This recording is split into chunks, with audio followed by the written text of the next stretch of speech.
welcome to my channel. Today I'm cooking sticky pork ribs. This is my favorite pork recipe. Oh, just look at that. It melts in your mouth and the Asian inspired flavors work really well with the meat. My family starts stealing the minute they come out of the oven. These ribs work well with jasmine rice and spicy cabbage salad. You can finish this on the hob or on the barbecue for that extra flavor. To make this dish, first we marinate the ribs, then we cook the pork ribs. While that's cooking, we'll make the salad, the garnish and the rice, and we do the final finishing of the ribs on the hob. You can do this on the barbecue as well.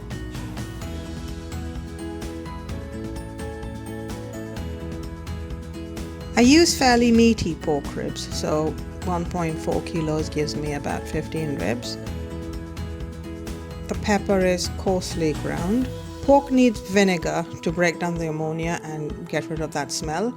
The garlic is chopped and pounded. This is very important so that the marinade is really smooth. Combine all of the ingredients and blend well.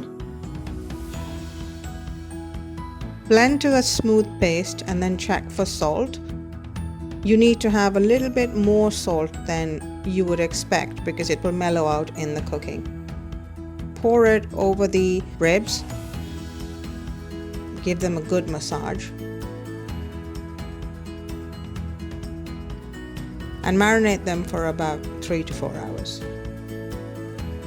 I use toasted sesame oil. If you can't find that, then you can replace it with groundnut oil. I've used beef stock, but you can use chicken stock as well. The ginger is sliced very thinly, and the shallots are chopped very finely. The way you chop and slice some of these ingredients makes a big difference to how the taste is delivered. You're looking for pockets of flavor rather than all of it blended together to make a puree. Heat a pan with sesame oil, and when it gets to a hot enough temperature, sear the ribs on both sides. Do them in small batches, otherwise the temperature will come down and the ribs will boil rather than fry. You're looking for a lovely golden color. We're not looking to cook the pork. We just want the color to come on the outside.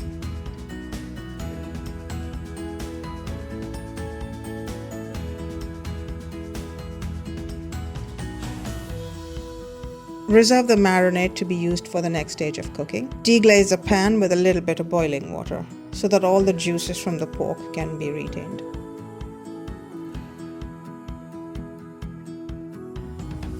Heat a pan with more sesame oil and add the star anise in. This will flavor the oil. Then add the onions and stir it until they become a little golden.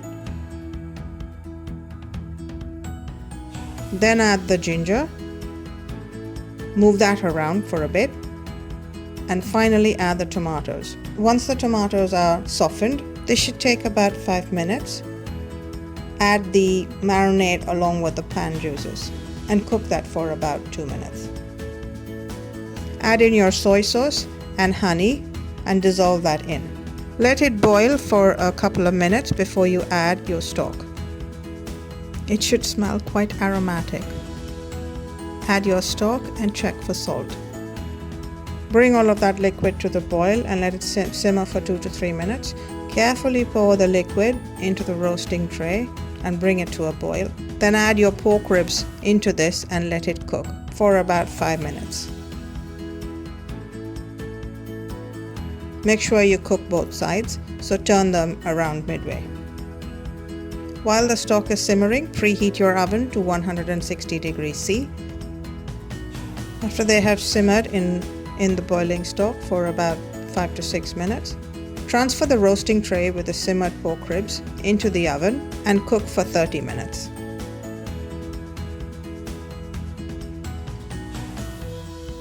After 30 minutes, take it out of the oven, turn the ribs around, and place them back in the oven for another 30 minutes. While the pork is cooking in the oven, we can prepare the rest of the dish.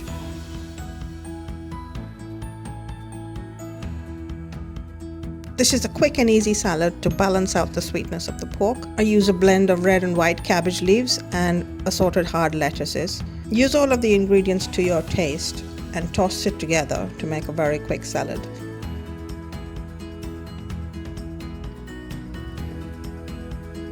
You can store this refrigerated while you wait for the pork to cook. Burnt garlic is a very good garnish for sticky rice. The sesame seeds, toasted, work well with the pork. I use the leaves of the spring onion, chopped finely, to garnish the whole dish. As I've said before, slicing and chopping matters. The garlic should be chopped very evenly and very small to ensure that it cooks evenly, giving you that lovely burnt garlic flavor. Preheat your pan until it gets quite hot. Add the sesame seeds in and let them brown, stirring occasionally. After about 4 to 5 minutes, the sesame seeds will release their oil and they will change their color. Once you get to a nice brown color, set them aside. Add a bit of sesame oil to the pan, and when it gets to a high temperature, add your garlic. We're looking to get a golden brown color, so the best way to do this is to just spread them as thinly as you can across the pan and leave them to get color before you move them around. It takes about 5 to 6 minutes to get a lovely golden brown color. Once this is done, set it aside. Sticky rice is easy to cook if you follow the proportions and the method. Spring onion bulbs chopped finely add a lovely flavor to the rice. You can use chopped coriander leaves as well, but add that only at the end.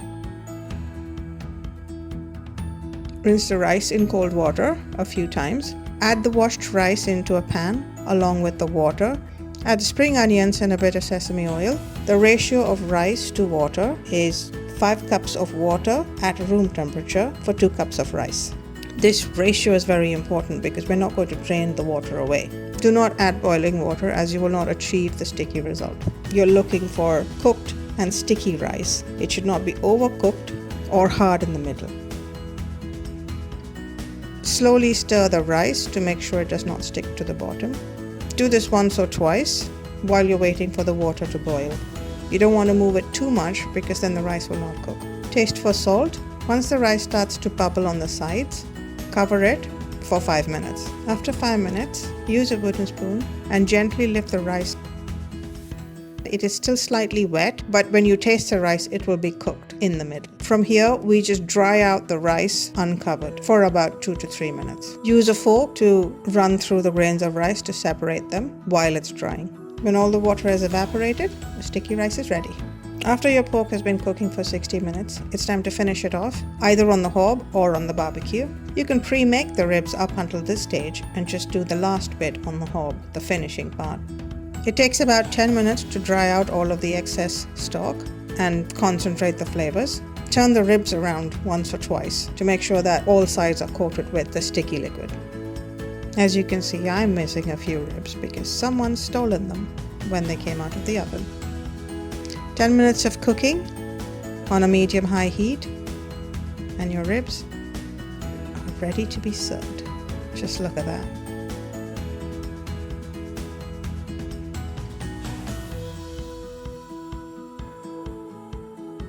Now that all your ingredients are prepared, let's arrange them for serving. Stack up the ribs.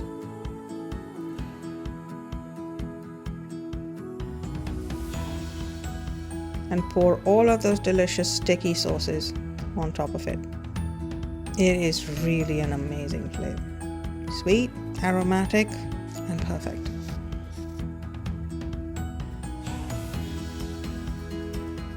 Ladle out the rice and the salad.